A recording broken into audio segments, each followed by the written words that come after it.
let's go ahead and get started. So, the first thing we're going to do is watch a very brief video. This video is produced by basically Australia's version of like PBS. And in it, they interview a kind of world-renowned professor. His name's Tony Attwood. And the unique thing about him, he was one of the first clinical psychologists to argue that people with high-functioning autism can actually help perhaps solve some of the world's biggest problems. That specifically their out-of-the-box thought process can be harnessed in a way to benefit society in a number of ways, right?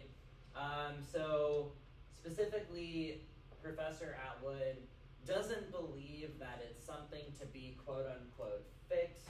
He instead believes that it's something that, you know, should be, like I said, harnessed. It's something in which we as neurotypicals should engage with, collaborate with. And so I have a couple questions for you as we sort of think about this in context of Curious Incident of the Dog in the Nighttime. So number one would be, and you can write these down or take a picture of them real quick.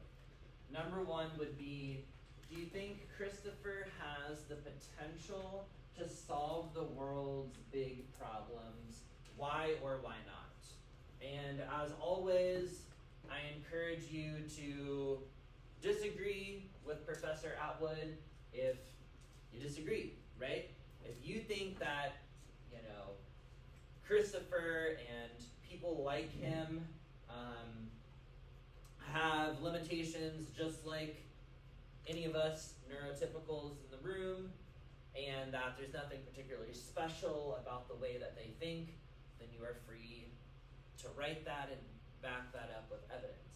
However, if you agree with Professor Attwood's point, if you think that there is something unique that we should be paying attention to, then I would encourage you to back that up with evidence as well. Obviously, we'll discuss this afterwards as a class.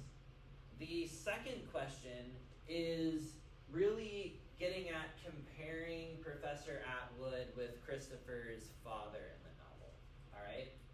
So Professor Attwood also has a family member who is on the spectrum and has dealt with many of the same things that Christopher's dad had to deal with in the novel. And so I think that this serves as a really great comparison. I think it also helps us connect the novel to the outside world, to science, and specifically how we can solve problems together. All right, so those are the two questions I want you to be thinking about and answering as we watch this very brief interview. And then after we conclude that, we'll get into talking about our review of the last couple sections, and then we're actually going to get into talking about our Socratic seminar, which will be on Friday, and so you guys definitely need to be here for that, but I'll cover all of